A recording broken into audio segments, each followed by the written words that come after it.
but it's a tiny pill, and it has saved about 100,000 lives per year. Really. It's because of its ability to prevent clots, the clots that might end up causing a heart attack. But in the last few years, people have stopped taking this little pill. So why are people stopping now? Isn't it relatively safe? Isn't it something that, it's an over-the-counter, right?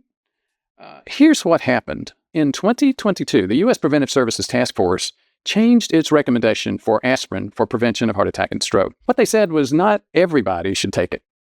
Now, again, if it's so harmless over the counter, and if it's saving lives, what's going on and why is this happening? We'll get into the misunderstanding in this video. We'll clear that confusion. We'll talk about how to use aspirin to clear your arteries, prevent heart attacks, prevent strokes. And most importantly, once you begin to understand this, we'll also talk about when to not use aspirin. We'll talk about alternatives. We'll talk about medications and natural supplement alternatives as well for blood thinners. One of the places that we're going to talk about is atrial fib. And we'll talk about atrial fibrillation, what it is, and why it is so important in the aspirin story. It is, in fact, that place where you need to know that's not the place to use aspirin. And we'll talk about why. We'll also talk about Lp(a). What is it and why? What's the Lp(a) wrinkle in the aspirin story? So grab something to drink, preferably in a steel cup or glass, not plastic. And let's get started. My name is Ford Brewer. I'm a preventive medicine doc. I started off as an ER doc, and it just drove me crazy that so many people were having heart attacks and strokes and other things that coulda, woulda, shoulda never happened. So I decided that I was going to become something I didn't think I was going to do. I was going to go into prevention. I've had 40 years of experience in preventive medicine. Now let's get to the basics of aspirin. You need to understand three things. The first is, what is aspirin? Part of the aspirin story is, how does aspirin work? That's the second thing you need to know. The third thing you need to know is the side effects and whether or not it's as harmless as people think. First of all, what is aspirin? In 1897, Felix Hoffmann, a chemist, discovered a compound that went on to become known as Bayer aspirin. He worked for a company called Bayern, and again, the rest of the story is history. But this was not an accident in the lab when Fleming discovered penicillin because some bread mold flew in his window. This was an example. In fact, the first example of Big Pharma doing what Big Pharma does so well. They knew of a natural remedy that was working, and they decided to make some changes in it, maybe recreate it in the lab, and make a ton of money in it. You see, aspirin had been known for 4,000 years, not 50 years, not 100, not 1,000, 4,000 years. The ancient Sumerians actually noticed that if they took the bark of a willow tree and boiled it, it decreased fever and it decreased pain. So that's what Felix Hoffmann was going after. Just a few years before Hoffmann made his discovery, the compound in that willow bark was discovered. It was called salicylates. And for those of you who might know this or have an interest, what he actually created was acetylsalicylic acid. So how does aspirin work?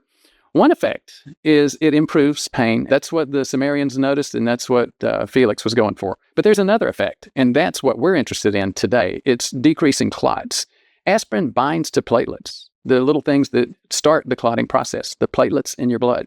It prevents platelet activation. Other blood thinners, like warfarin, like some of the natural blood thinners, have more of an impact on the clotting cascade.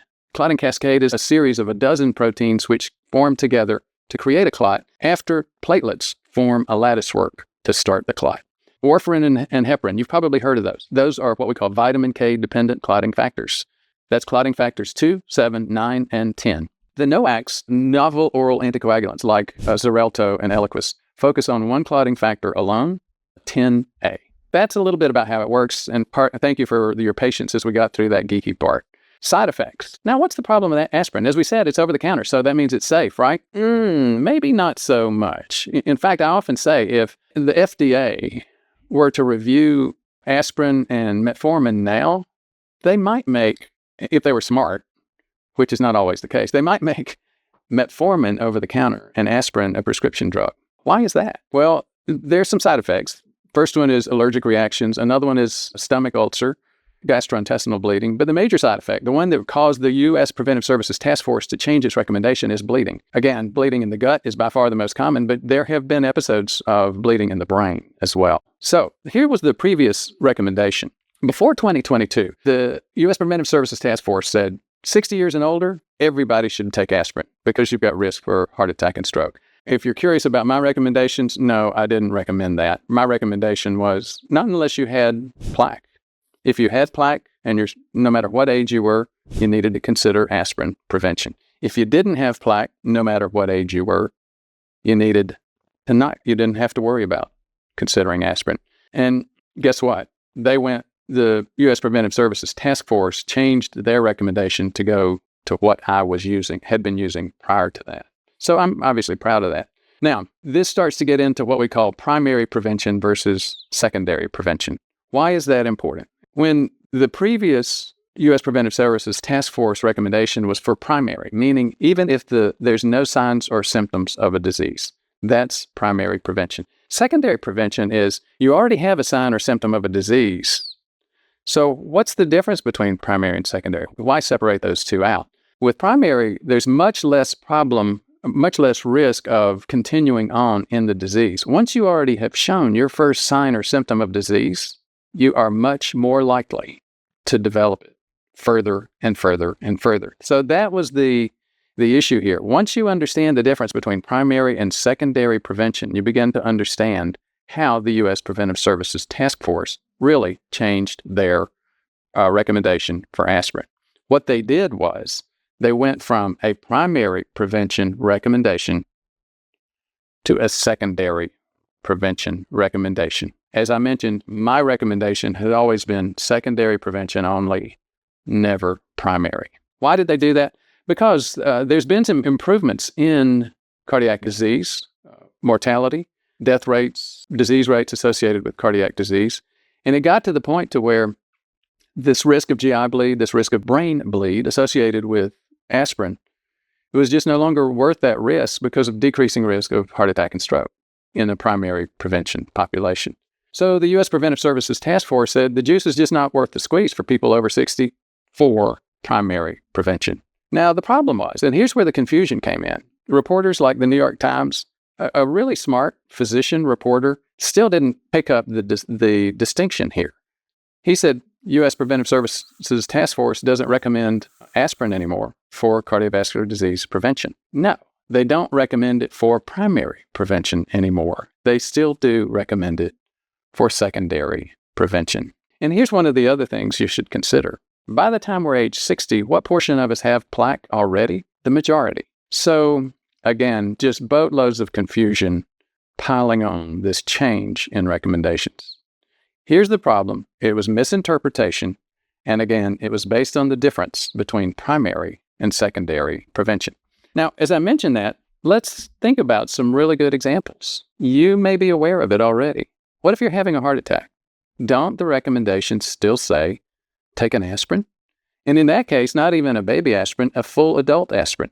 While I'm here, and while I bring that up, this is a good time to just mention the differences. Baby aspirin is smaller. It's 80 milligrams. Adult aspirin is 2 to 4 times that amount. It's 160 to 25 milligrams. So yes, if you're having those symptoms, you think you may be having a heart attack, the two things to do, call an ambulance to get to the ER, to take you to the ER, the hospital, and take an adult aspirin. That still saves a lot of lives. Doesn't sound like it's that complicated at this point, does it? But we did. Our culture screwed up, confused that whole thing. Let's go a little bit deeper in terms of understanding secondary prevention. There's some words that you'll keep hearing and seeing. Now, when the American Heart Association task force on this started defining secondary recommendation, they started using things like previous heart attack, plaque in your arteries, peripheral plaque down in your legs, plaque up in your coronary arteries, the arteries of your heart. And there's some things that you may hear already, a couple of patterns that you may notice. These patterns are plaque and ischemia. Again, I'll give you a couple of definitions. Don't worry too much about them. The definitions basically say if you have plaque, you should use aspirin because you're now in secondary prevention. Ischemia was a word that I used too, and it's 50% or more blockage of blood flow. Don't wait for that level of blockage. Don't wait for a stress test. If you've got plaque, start taking baby aspirin. Now, I've used the term plaque a couple of times. What is plaque? It's worth describing that. Most people think plaque is a waxy substance or a fatty substance on the inside of the artery, what we call the lumen, where the blood flows. Both of those are incorrect. It's not a waxy substance until it stabilizes. The plaque that's dangerous is a goop. It's a mucus. It's like a snot. And it's actually the same thing as a mucus or a snot because it's full of inflammatory cells. These cells and the inflammation liquid that goes along with this goop, this mucus, they trigger clots. So when they squeeze back into the blood flow, they form a clot. They trigger a clot, and it's the clot that causes the heart attack or stroke. If it's big enough and it goes to the clot goes to the heart, it's a heart attack. If it's big enough and it goes to the brain, it's a stroke. And some people have microscopic levels of plaque showering in their bloodstream all the time. That can lead to, after months and years, that can lead to heart failure or dementia. Microscopically, the tissue of their heart or their brain starts to look like Swiss cheese with tiny microscopic holes. Now you're beginning to understand another concept. This whole issue, this risk, does not depend on the amount or size of plaque. You don't have to have 50% blockage or more. That gets back to that concept of ischemia. Ischemia comes from a Greek word meaning stopping blood flow. That requires 50% or more blockage of the artery, the lumen, the place where the blood flows. Now, again, you don't need that much to form a clot. That's the common misunderstanding. It's common sense, and unfortunately, common sense is wrong in this area. You don't need 50% blockage for this to happen. So here's what my recommendation is. Who should consider aspirin? Regardless of age, I recommend baby aspirin, 81 milligrams, to anyone who has no allergy to aspirin, low risk of bleeding, obviously, but has any evidence of cardiovascular plaque. If you have plaque and you don't have allergies or special bleeding problems, you should be taking a baby aspirin. All this brings up the most common procedure for heart attack risk, and that is, hey, doc, my uncle had a heart attack, and I know I'm a little bit overweight. Why don't we just do a stress test to make sure I'm not going to have a heart attack? That's not the way to do it. It's common sense to say, let's do a stress test and let's see if I'm at risk for a heart attack. That's not the way it works. The stress tests only show any kind of problem if you have more than 50% occlusion of blood flow. Is that starting to ring a bell? You remember we talked about that a few minutes ago. The Princeton Longevity Center said 2/3 of heart attacks occur before you have 50% occlusion of blood flow. So why are we depending on stress tests? It's unfortunate, but I'll tell you, number one, it's something that we all assumed would work, the doctors and patients. And unfortunately, it's too lucrative now. It makes too much money for the clinics, for the doctors. They're not going to stop recommending it. The American Heart Association, the American Boards of Internal Medicine, all of the leadership groups in this area have said way too many doctors are doing way too many stress tests. Now, you may be thinking, well, Ford, what do you do? Sometimes this gets a little bit confusing. You're telling us a whole lot of facts. Why don't you tell us what you've done? Okay, I will, and I have. I've gone into significant detail about my own story. When I retired the first time, again, back about age 53, I was introduced to a fellow named Brad Bale and Amy Doneen, a couple of people. They were traveling the country teaching their way of preventing heart attacks and strokes. They kept talking about a test that was non-invasive, inexpensive, and told you whether or not you had soft plaque. That's the key. So it's called a CIMT, Carotid Intima Media Thickness Test. So I thought I was going to ace that CIMT test because I'd been eating low fat and doing marathons and, some of the things that I needed to change. I was wrong. I had plaque, and I decided to start baby aspirin. I looked deeply at my own lifestyle and made a few changes. And a little bit after that, I discovered I had prediabetes. So if you want to see the rest of that story, we're not going to go all the way down that bunny hole. But if you want to see the rest of that story, I'll show you at the end of the video how you can do that. Aspirin's a life-saving tool. But one of the things you need to know is when not to use it. And I brought up the point of atrial fibrillation. So let's talk about atrial fibrillation and why that's an issue. First of all, what is atrial fibrillation? Here's a short version of it. You've got the 4 chambers in the heart, the 2 on the top, the atria, and the 2 on the bottom are the ventricles. The ventricles are the workhorses. If ventricles don't work, you die. within a minute or so. Here's what the atria do. They basically they assist the ventricles by loading the ventricles up and getting them ready. If the atria don't work, it's bad. It's a 20% decrease in the performance of the heart, but it's not going to kill you, or at least not kill you immediately like ventricle problems will. What's fibrillation? So instead of a normal coordinated heartbeat, with fibrillation, the heart loses its normal beat and starts to go into a quivering. That's what happens with atrial fibrillation. The ventricles continue to contract with a normal heartbeat, but the atria are quivering. Now, what's the problem with that? That multiplies the risk of stroke by 5 to 8 times. Most cases of stroke in the past have gone undiagnosed. We called them cryptogenic stroke, meaning we didn't know what causes it. Now, beginning to find out more and more that these are coming from atrial fibrillation. Now, so let's get back to the point. Why doesn't aspirin work for atrial fibrillation? We don't know, but there is some assumption that it's because of the clots are being formed in these atria that are quivering, and for some reason, those clots are just not susceptible to this mechanism of this antiplatelet mechanism that you see for aspirin.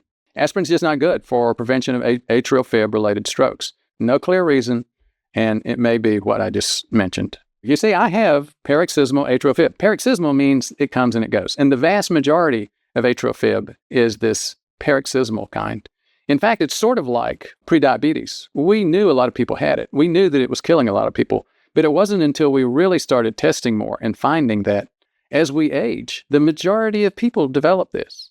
The same thing is happening with atrial fib and its risk of strokes. We knew that atrial fib was a major cause, the major individual cause for strokes. We also knew that atrial fib was common. By far the most common rhythm problem with the heart, we knew is much more common as you get older, much more common with people that have prediabetes and diabetes.